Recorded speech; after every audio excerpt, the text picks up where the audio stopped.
माझ्याकडे एक्सेस झाली. पण मीनवाईल काय झालं, 1975 साली फिलिप्सला काही कॉम्पोनंट्स मॅन्युफॅक्चरिंग बेस वाढवायचा होता, म्हणून त्यांना काही इक्विपमेंट इम्पोर्ट करायचे होते. पण त्यावेळेला गव्हर्मेंटकडे सफिशियंट फॉरेन एक्सचेंज नव्हतं, त्यामुळे आम्हाला ते काही करू दिलं नाही. म्हणून आमच्या मॅनेजमेंटनी काय डिसिजन घेतला की ती सगळी इक्विपमेंट इनहाऊस बनवायची. तर आम्ही जवळजवळ 150 वेगवेगळे टाईपचे इक्विपमेंट घरी आमच्या डिपार्टमेंटने डिझाईन करून बनवले. आणि fortunately all of them are working very nice. तर हे सगळं आम्ही जे करत होतो, हे आमचे टेक्निकल डायरेक्टर होते व्यंकटरामन म्हणून, ते फार क्लोजली वॉच करायचे. ते टेक्निकल डायरेक्टर असल्यामुळे फ्रिक्वेंटली फॅक्टरीमध्ये यायचं ते, आणि ते माझ्या डिपार्टमेंटला नेहमी येऊन विचारायचे, मिरजी तू काय केलेस नवीन, मला दाखव. म्हणजे इतक्या मोठा लेवलचा माणूस येऊन मला विचारतो, that was really great for me. तर ते फार खुश झाले होते. एक दिवशी त्यांनी मला बोलवलं बॉम्बेला. मला म्हणले, मिरजी तुमच्या डिपार्टमेंट जे तुम्ही कामं केली आहेत ना, त्याला काही तोड नाही आहे. तर एक काम कर, सगळी जी मशीन जी बनवली आहे त्याचा छान कॅटलॉग तयार कर. म्हटलं मी करतो. म्हणून विचार आउट ऑफ क्युरियोसिटी मी त्यांना विचारलं, म्हटलं तुम्हाला कशा करता पाहिजे. ते म्हटले मी पुढच्या महिन्यामध्ये हॉलंडला जाणार आहे आणि तिकडे बोर्ड ऑफ डायरेक्टरची मीटिंग आहे. त्या मीटिंगमध्ये मी तुमचे केस प्लीड करणार आहे आणि त्यांना सांगणार आहे की फिलिप्स इंडियाला अशी स्पेशल मशीन बनवण्याकरता सेपरेट फॅक्टरी सुरू करायला परवानगी द्यावी. पण अनफॉर्च्युनेटली फिलिप्स हॉलंडने ते ॲग्री केलं नाही, कारण की त्यांचा पैसा पण that would have been a great breakthrough for me at least. पण ते असं झालं नाही. पण नंतर काय करावं ह्या विचारत होतो, कारण की माझ्या ह्या कॉम्पोनंट्स फॅक्टरीमध्ये फारसा असा भाव नव्हता. तर मी आमचे जनरल मॅनेजर शानबाग म्हणून होते त्यावेळेला, त्यांना जाऊन भेटलो. म्हणलं साहेब मी आता इथे 14 वर्ष काम करतो आहे आणि एवढं काम मी केलं आहे, मला काही पुढे काही स्कोप आहे का. ते नाही म्हणाले नाहीत, पण ज्या पद्धतीने त्यांनी आळमटाळम केले, म्हणलं इथे काय खरं नाही आपलं. म्हणून सॉरी म्हणून काय त्यावेळेला फिलिप्सनी त्यांना टी व्ही मॅन्युफॅक्चरिंग लायसन्स नव्हतं, फिलिप्सकडे नव्हतं. पण त्यांनी काय केलं होतं, व्हिडिओ टेक्निकल सेंटर म्हणून एक डिपार्टमेंट सुरू केलं होतं. ते डिपार्टमेंट डॉक्टर D.L. जैन म्हणून होते, त्यांच्या हाताखाली होतं. आणि त्यावेळेला त्यांचं त्या डिपार्टमेंटचं काम असं होतं की जे स्मॉल स्केल इंडस्ट्रीज होते त्यांच्याकडे लायसन्स मॅन्युफॅक्चरिंग लायसन्स होतं, तर त्यांच्याकडून टी व्ही बनवायचे आणि फिलिप्सच्या नावावर विकायचं. तर जैन साहेबांना मी सांगितलं की तुम्हाला येऊन भेटायचं आहे. म्हणजे उद्या सकाळी ये, मला येऊन भेट. गेलो तर ते मीटिंगमध्ये बिझी होते. 1 वाजेपर्यंत त्यांना काय वेळ नव्हता. पण 1 वाजता ते बाहेर आले. म्हणले मी सॉरी, खूप तात्काळ ठेवलं आपलं, काय काम आहे. म्हणलं सर नवीन जे डिपार्टमेंट सुरू करत आहे व्हिडिओ टेक्निकल सेंटर, तिकडे मला जॉईन व्हायचं आहे. काही प्रॉब्लेम नाही, उद्या येतोस का, उद्या ये. मला त्याबद्दल तू काय सांगू नको, मला सगळं माहिती आहे, उद्यापासून ये. नाही म्हटलं आमच्या साहेबांना सांगा. नाही त्याची तू काही करू नकोस, मी सगळं करेन. त्यांनी माझी transfer immediately within a week करून घेतली. तिकडे गेलो. आणि तिकडे कसं होतं की मी जेव्हा थर्ड पार्टी टी व्ही बनवायचे ते खूप प्रिपरेशन करायला लागायचं. मग मी I was a part of the engineering group. तर तिकडे काय करायचं, इंजिनिअरिंग ग्रुपचं काम एक म्हणजे फॅक्टरी सेटअप करायला लागायची, इक्विपमेंट प्रोडक्शन लाईन सेटअप करायचं, नंतर त्या ऑपरेटरना ट्रेनिंग करायला द्यायची, नंतर ते त्याचं मॅन्युअल बनवायचं या पर्टिक्युलर प्रॉडक्टचं, कुठल्या स्टेजला काय काय ऑपरेशन करायचे, कसं करायचं हे सगळं. आणि हे सगळं ट्रेनिंग त्यांना द्यायचं. It use take at least 6 months in one factory. त्याच्यानंतर आमच्याकडे 4 डिपार्टमेंट होते, इंजिनिअरिंग, R&D, क्वालिटी आणि मटेरियल्स. हे सगळेजण त्यांना मदत करायचे वेगवेगळ्या पद्धतीने. आणि तेव्हा पुढे ते फिलिप्सच्या स्टँडर्डने ते टी व्ही तयार व्हायचे. आणि अशा मी 3 वर्षात 4 फॅक्टरीज तयार केल्या. पुणे, नंतर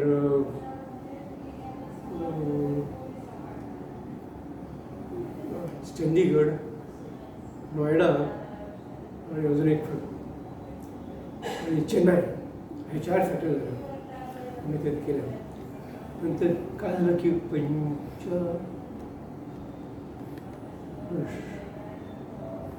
84 साली फिलिप्सला लायसन्स मिळालं.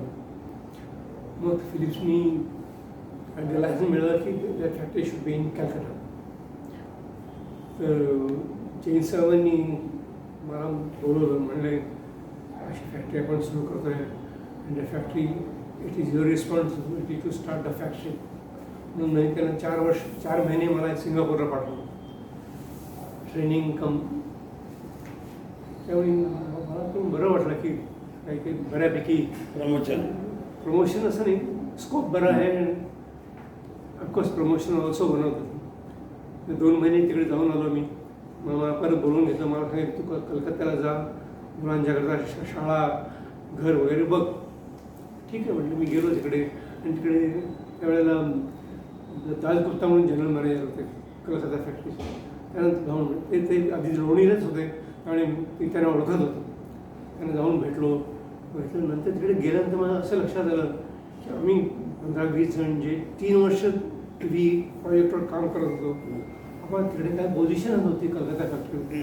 We are going to be use as a casual labourers अशी परिस्थिती होती. It's all dear gents politics.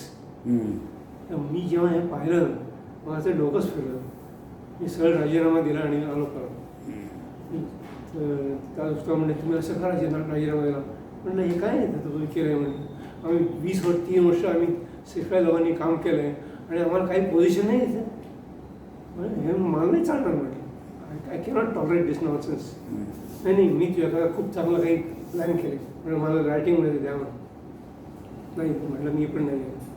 आणि विल नॉट बिलीव्ह 3 महिन्यात आमचे 20 लोक सोडून गेले. फिलिप्समध्ये तो एक मोठा प्रॉब्लेम आहे. तिथे काय नाही, it is a very system oriented company. त्यामुळे हा XYZ it makes no difference. आणि ह्याचा फायदा हे पॉलिटिशियन लोक करतात, आपल्या लोकांना वरती काढायचं. And that is common practice in Philips. मी ते सोडून दिली. मग येताच माझा इंटरव्ह्यू ऑर्सन इलेक्ट्रॉनिक्समध्ये झाला. तिकडे श्याम भाटिया म्हणून मॅनेजिंग डायरेक्टर होते. He is also ex Philips prime. तर मी गेलो तिकडे. श्याम भाटिया म्हणले, गुरुजी I know you very well, so you just tell me when you are joining. साहेब थोडा प्रॉब्लेम आहे म्हटलं मला. मी जॉईन व्हायला तयार आहे पण की मी 2 महिने सिंगापूरला होतो. माझ्या कंपनीने मला लेटर पाठवले 50,000 रुपये माझ्या ॲज अ कॉम्पन्सेट. एवढेच ना, त्यांनी 5 मिनिटात मला 50,000 चेक दिला. You can join. आणि ते म्हणे तू जॉईन आहे बोली तू आणि ते पोस्टिंग हैदराबादला होतं. तर ते म्हणले तू हैदराबादला जा, फॅक्टरी बघ आणि मला येऊन सांग आणि शक्यतो लवकर जॉईन कर. ठीक आहे म्हटलं. म्हणजे मला काही घरी पण जाऊ दिलं नाही. हैदराबादला पाठवलं डायरेक्ट आणि तिकडे जाऊन पाहिलं. म्हणजे ठीक आहे ॲक्सेप्ट.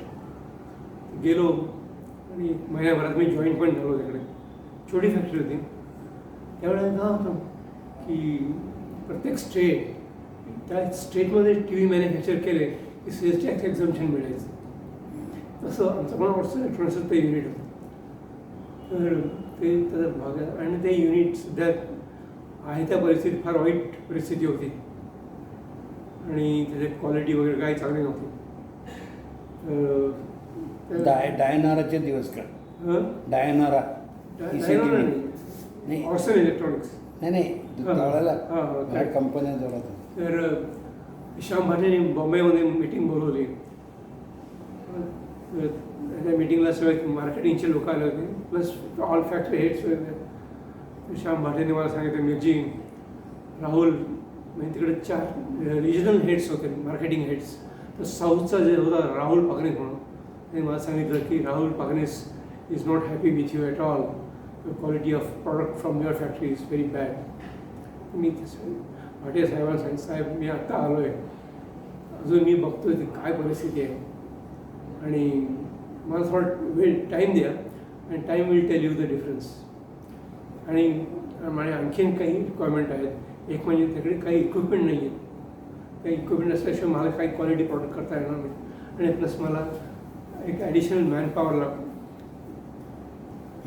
ॲडिशनल मॅनपॉवर लागणार. ते म्हणले काही प्रॉब्लेम नाही, तुला इक्विपमेंट आठवड्याभरात मी पाठवतो आणि मॅनपॉवर तुला पाहिजे त्याप्रमाणे तो सिलेक्ट करून रिक्रूट कर. नंतर मग आम्ही त्यानंतर 4 महिने सकाळी 8 ते रात्री 11पर्यंत आम्ही काम करायचो, इन्क्लुडिंग ऑल गर्ल्स ऑपरेटर्स. आम्ही सगळ्यांना आधी काय केलं तर सगळ्या लेवलला ट्रेनिंग दिलं कसं काय करायचं. त्यांना काय माहीतच नव्हतं, कोणी सांगितलंच नव्हतं. तर 4 तास आम्ही जवळजवळ दिवसाचे 14-15 तास काम करायचं आणि 11 वाजता माझ्या कारनी त्या सगळ्या मुलींना घरी सोडायचो आणि मी सर्वात शेवटी गेले. पण त्याचा इतका परिणाम झाला की 4 महिन्यानंतर आमचा प्रॉडक्ट जो आला it was one of the best product in the company. 6 महिन्यानंतर त्या भटाने परत एकदा मला मीटिंगमध्ये बोलवलं आणि सर्वात पहिल्यांदा त्यांनी काय केलं म्हणजे mister Mirji, I congratulate you. Rahul Pagnis is extremely happy with your products and it's the first time any marketing person has appreciated the factory person. Thank you. आणि त्याने मला प्रमोशन पण दिलं त्यावेळेला. आणि एवढं त्याने केलं म्हणजे त्या त्यावेळेला अशी 4 फॅक्टरीज होत्या, हैदराबाद, गांधीनगर, नोएडा आणि कलकत्ता. तर मला म्हणाले तुझी फॅक्टरी आम्ही ट्रान्सफर आम्ही बॉम्बेला करतो आणि तुझ्या हाताखाली ह्या 4 फॅक्टरी असतील आणि तुझ्याकरता तू एक माणूस नवीन रिक्रूट कर, तुझ्या ओळखीचा कोण असेल तर मी त्याला रिक्रूट केला. आणि मी 4 फॅक्टरीजमध्ये आणि सुरुवातीला मला खूप फिरायला लागायचं. 4 फॅक्टरीमध्ये जायचं, सगळं सेटअप तर सगळं झालं. पण सगळं छान चाललं होतं, म्हणजे इट वॉज क्वाईट. म्हणजे भाटियाने पण खूप अप्रिशिएट केलं होतं जे काही मी काम केलं होतं. पण ते झालं काय, भाटिया आणि मनोज छाबरे वॉजचे मेन चेअरमन होते, त्यांचं थोडं भांडण झालं. भाटियाने नोकरी सोडली. पण त्याच्यानंतर सगळं डळमळीत झालं, त्यामुळे मला पण ती नोकरी सोडायला लागली. त्यानंतर मी 2 वर्ष कल्याणी शाखमध्ये होतो, पण ते काय फारसं काही केलं नाही. टी व्ही नाही ते हे VCR टी व्ही डिव्हिजनला त्याच्याकडं सेपरेट डिव्हिजन. मी VCR आणि पण मी VCRवर पण नव्हतो, मी डायरेक्टली ते टेक्निकल डायरेक्टरशी काम करायचो. तिथे आम्ही प्रोजेक्शन TV वगैरे ते काम करायचो.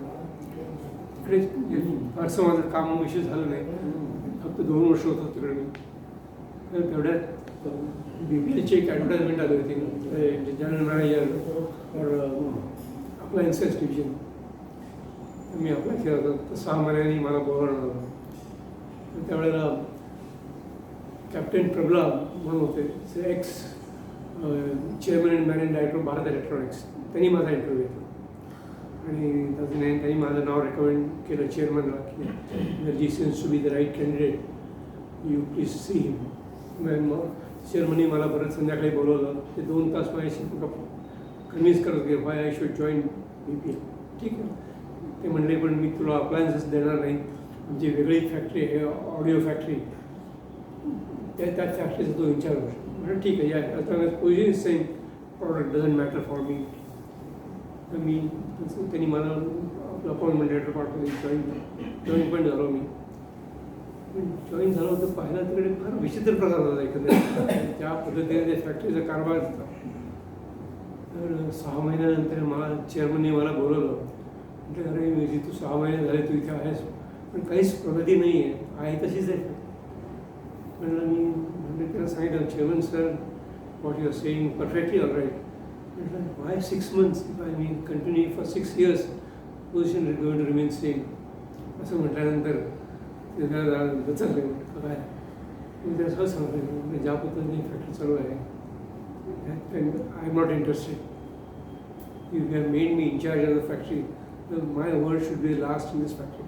Nobody should come and interfere आणि whatever I say has should be follow. ही कंडिशन मान्य असेल तर मी राहतो, तर हा माझा रेसिग्नेशन रिसेक्शन कंडिशन काय ते सांग. उद्या माझा असिस्टंट येईल आणि he will fulfil all your conditions and ठीक आहे.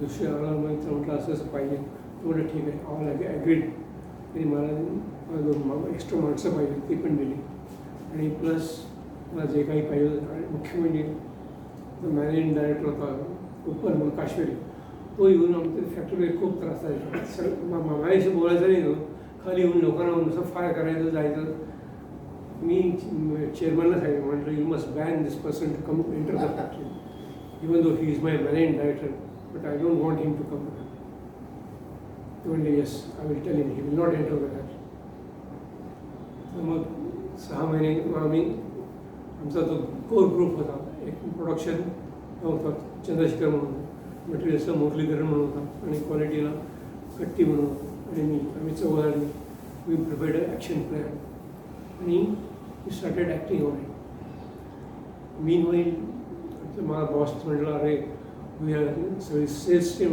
मार्केटिंगची टीम येणार आहे आपल्या इथे त्यांना खूप प्रॉब्लेम आहेत आपल्या प्रॉडक्टबद्दल पण येऊ दे म्हटलं मला काही प्रॉब्लेम नाही त्या दुसऱ्या दिवशी ते सगळे आले मी त्यांना म्हटलं it's good that you have come I will get a first hand information of what is happening ते सगळे एक एक जण त्यांनी सांगितलं असा प्रॉब्लेम तसा प्रॉब्लेम त्यांचं सगळं झालं मग मी म्हटलं thank you very much for your freedom information पण मी त्याने एवढं पण सांगितलं की I accept all your problems I don't deny and I also know that all these problems do exist.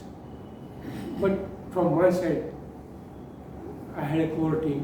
We have analyzed all these problems, what you have told us, and we have already started taking action, which you can see during the factory visit.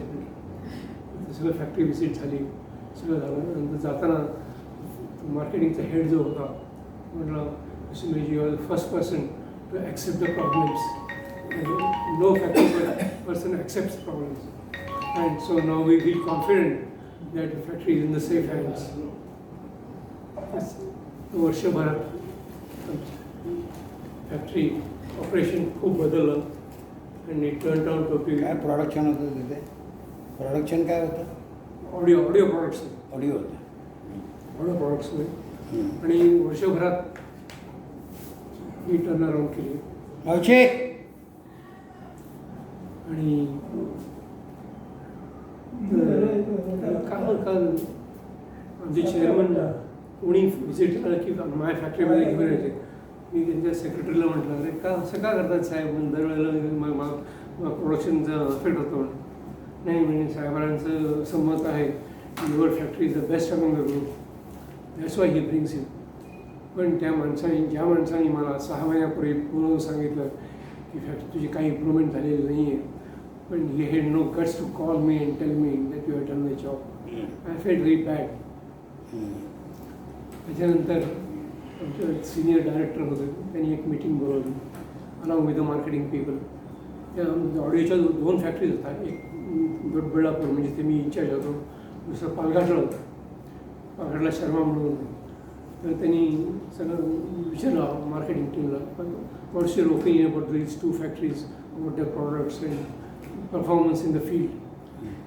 तर सगळ्यांनी unanimous सांगितलं we have no product complaint about Doddaballapur factory it's excellent it's performing very well where as coffee नंतर आणा we have tremendous problem as far as Palghat factory is concerned. But when openly such सांगितलं देखील शेवटी जेव्हा promotion आणि इन्क्युमेंट मिळाली त्या माणसाला व्हाईस प्रेसिडेंट म्हणून प्रमोशन केलं मला साधा इन्क्युमेंट पण दिलं नाही. दॅट वॉज द म्हणजे त्यांना फक्त भयबाय पाहिजे वापरून घेतलं त्यांनी माझी ट्रान्सफर दुसऱ्या फॅक्टरीमध्ये केली. Just they wanted use my experience and set right their operations. तिकडे आम्ही काय केलं की तिकडे प्रॉब्लेम असा होता की ऑपरेशन तेवढा एक कन्सल्टंट विनय कौल म्हणून आला त्यांनी आपल्या चेअरमनची भेट घेऊन सांगितलं की बाबा I can help you to set right the operation. मला चेअरमनने बोलवलं म्हटलं यांनी काही राईटअप केलं आहे तू वाच आणि मला सांग whether it is useful, really useful for us. मी बघितलं ते म्हटलं it looks to be interesting I don't mind trying ते म्हणजे ठीक आहे तुझ्या फॅक्टरीत आपण ट्राय करू. म्हणजे बेसिकली कन्सेप्ट असा होता की कानमान म्हणजे काय, basically produce what you sell and procure what is consume. That was a basic concept. आणि नंतर just in time and two bin system. त्याच्याने झालं काय की first thing we saw to it की आमचे फिनिश प्रॉडक्ट जे होते, आमच्या फॅक्टरीत स्पीकर्स बनवायचे होते, 10-12 टाईपचे स्पीकर्स बनवायचे फॉर टी व्ही, ऑडिओ वगैरे सगळीकडे. आणि बेसिकली सगळे इंटरनल कस्टमर्स होते. तर आम्ही असं रन केलं at any given time each model is available in certain quantity so that no production is hampered. आणि नंतर जस्ट इन टाईम आणि टूबिंग सिस्टीम वापरून आमचे मटेरियल स्टोर्स मटेरियल हे किती सालची गोष्ट? Reduce drastically. किती सालची गोष्ट आहे ही 95 आहे, 95. तर त्या मटेरियलचा आम्ही खूप कंट्रोल केला. आम्ही ॲक्च्युली सप्लायर्सना इन्व्हॉल्व केलं आणि त्यांना सांगितलं असं आहे आणि this is how we are going to operate. तर काही मटेरियल रोजच्या रोज सप्लाय झाले, काही मटेरियल आठवड्यात झाले, काही मटेरियल महिन्यात आहे. आणि त्यामुळे झालं काय, आमचं मटेरियल स्टॉक खूप कमी झाला. त्यामुळे आमची फायनान्स लोड पण खूप कमी झाला. म्हणजे सप्लायरला पेमेंट करायचं आणि सिस्टीम स्टार्टेड वर्किंग व्हेरी वेल.